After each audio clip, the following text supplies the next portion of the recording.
नवनिर्वाचित खासदार रवींद्र चव्हाण यांनी मानले जनतेचे आभार. नमस्कार, लोकसत्ता न्यूजमध्ये आपले स्वागत. पाहूया बातमीपत्र विस्ताराने. नांदेड पोटनिवडणुकीमध्ये प्राध्यापक रवींद्र चव्हाण यांनी 1457 मतांनी विजय मिळविल्यानंतर कार्यकर्त्यांकडून जल्लोष साजरा करण्यात आला. यावेळी त्यांची प्रतिक्रिया घेतली असता ते म्हणाले की माझे वडील स्वर्गीय वसंतराव चव्हाण यांच्या आशीर्वादाने व नांदेडच्या जनतेने चव्हाण परिवारावर केलेल्या प्रेमामुळे माझा विजय झाला असून त्यासाठी मी सर्व जनतेचे आभार मानतो व येणाऱ्या काळात सर्वांना एकत्र घेऊन पक्षवाढीचा प्रयत्न करू. झालेला आहे. काय पहिली प्रतिक्रिया आहे? सर्वप्रथम मी सर्व नांदेडच्या जनतेचे आभार मानतो आणि अत्यंत अटीतटीच्या निवडणुकीमध्ये नांदेड लोकसभा पोटनिवडणुकीमधून माझा हा विजय झालेला आहे. माझा विजय स्वर्गीय वसंतरावजी चव्हाण साहेब यांचा आशीर्वाद भक्कम पाठी आहे असल्यामुळं आणि जनतेची साथ या सर्वांच्या सहकार्यामुळं या ठिकाणी हा विजय सुखकर झालेला आहे. जो वेळ लागला होता, अवधी लागला होता, तो नेमका कशासाठी लागला होता? काय ऑब्जेक्शन होता, आक्षेप होता का? नाही, ऑब्जेक्शन वगैरे काही नव्हतं, कारण ते शीट्स वगैरे बनवून ऑब्झर्वर वगैरे व्हेरीफाय करून त्याच्यासाठी हा अवधी लागलेला आहे. ते बाय प्रोसेसचा भाग आहे. विधानसभेमध्ये महायुतीच्या सर्वच उमेदवारांना क्लीन स्वीप मिळालेली आहे, मात्र लोकसभेमध्ये तुम्ही निवडून आला.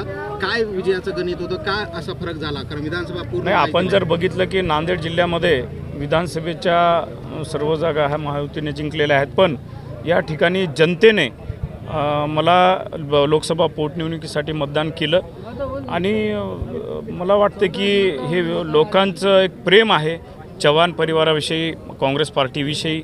आणि जे काँग्रेस पार्टी जेव्हा अडचणीत होती तेव्हा स्वर्गीय वसंतरावजी चव्हाण साहेबांना हा गड राखला होता. मला वाटते जनतेने परत आशीर्वाद त्यांना दिलेले आहे. तुमच्या मतदारसंघामध्ये भाजपाचे जे उमेदवार आहेत त्यांना 50,000ची लीड आहे, ते विजयी झालेले आहेत. मात्र लोकसभेमध्ये 48,000ची तुम्हाला लीड आहे. हे कसं झालं? म्हणजे सहानुभूतीचा जास्त फायदा झाला, काय झालं?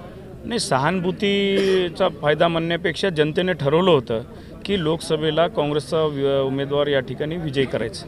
श्रेय कोणाला देईल विजयाचं? नाही, विजयाचं श्रेय हे सर्व जनतेला मी या ठिकाणी अर्पण करतो. 9 जागा महायुतीकडे आणि तुम्ही लोकसभेला निवडून आलात. आता काँग्रेसकडून तुम्हाला एकाकी झुंज द्यावी लागणार आहे. कसं बघता याच्याकडे? नाही, असं आहे की या ठिकाणी स्वर्गीय वसंतरावजी चव्हाण साहेब यांच्या निधनानंतर माननीय आमचे संसदेचे विरोधी पक्षनेते माननीय राहुलजी गांधी असतील, मल्लिकार्जुन खरगे साहेब असतील, के.सी. वेणुगोपालजी असतील, आमचे महाराष्ट्राचे प्रभारी चेन्नीतला साहेब असतील, नाना पटोले साहेब असतील, खासदार रजनीताई पाटील असतील, अमितजी देशमुख साहेब असतील, बाळासाहेबजी थोरात साहेब असतील, ह्या सर्वांनी माझ्यावर विश्वास टाकून या नांदेड जिल्ह्याची पोटनिवडणुकीसाठी मला उमेदवारी दिलेली होती. आणि निश्चितच येणाऱ्या काळामध्ये आज खरं तुम्ही म्हणल्याप्रमाणे पक्ष संघटनेचं आव्हान आहे, पण मला विश्वास आहे की जी नांदेड जिल्ह्यातली जी काँग्रेसची सर्व मंडळी आहे त्यांना सोबत घेऊन नव्या जोमाने या ठिकाणी काँग्रेस उभा करण्याचा माझा मानस आहे.